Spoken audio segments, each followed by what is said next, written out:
New developments in the mysterious quadruple homicide at a mansion in one of the ritziest neighborhoods in Washington, D.C. Just blocks away from the vice president's home, there is an active crime scene right now.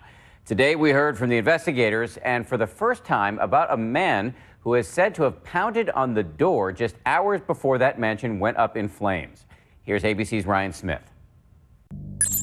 3201 Woodland Drive. Our three-story house fire in the second and third floor. We removed 4 victims. It's going to be a prolonged secondary search. A murder mystery is gripping the nation's capital tonight as authorities here investigate a suspicious fire torching this nearly $3 million house in this upscale neighborhood, just blocks from the home of the vice president. Inside that mansion, a chilling discovery. 4 bodies. Savva Savopoulos, the CEO of American Iron Works, and his wife, Amy, a stay-at-home mom, and what authorities believe to be their 10-year-old son, Philip, and their housekeeper, Vera Figueroa. The Savopoulos' surviving teen daughters were reportedly away at boarding school at the time. But this wasn't just any fire. We do know at this point that the fire appears to be intentionally set.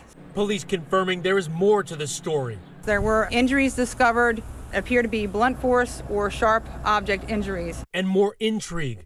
The family car was found on fire in this church parking lot 15 miles away. And police releasing this surveillance video of a person of interest running in that same area.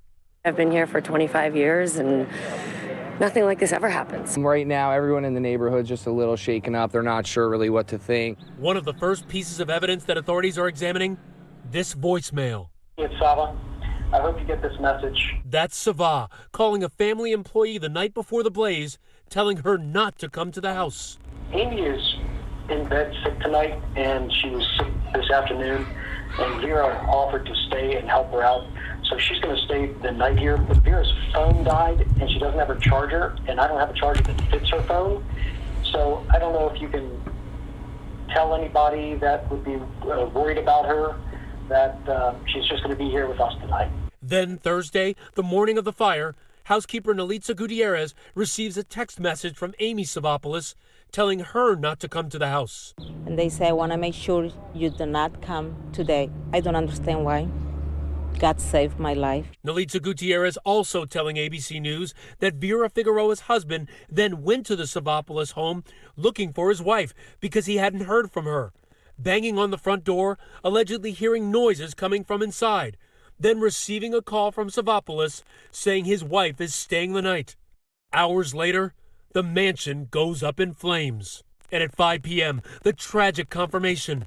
4 dead, 3 of the bodies showing signs of violent injury. The motive is still in question. I think you have 2 possibilities. The first one is some sort of revenge killing. The other is this is a home invasion that went south, that they went into the house to steal something. It didn't work. They ended up apparently brutally killing them and then setting the house on fire. Further adding to the mystery, the family's Porsche, once parked outside of their home, now found smoldering here in this church parking lot several miles away. The police chief has said that this quadruple homicide in this quiet, affluent neighborhood has left neighbors really on edge.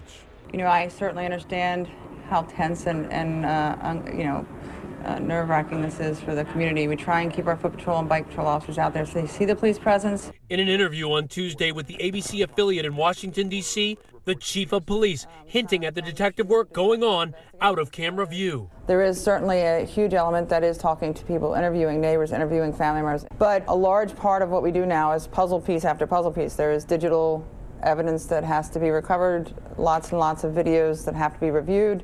There is DNA and other forensic evidence that has to be gathered, preserved, tested. There's a number of ways you look at these cases. First, you go to informants, people who have dealt with robbers. There are actually groups of people that do home invasions. They will look at the phones, both of the husband, the wife, the home line, both housekeepers. They'll look at their computers, obviously, to see if they've had any traffic that would suggest or lead them to somebody else. As you pull all of that information, there'll be little streams of information that come out. Today, police were carrying items out of the house, but they're keeping a tight lip on what was in those evidence bags. One thing we don't know is, did the bad guys take anything? It's relevant to take things out of the house to see if you can find some forensic link to them. I'd like to be able to tell you that I think we'll have an arrest tomorrow. I just think it's premature for me to comment on the status of the case right now because there's still some more evidence gathering to do. With the potential for evidence recovery to take more than a week, answers for neighbors on this once quiet block can't come soon enough. For Nightline, I'm Ryan Smith in Washington, D.C.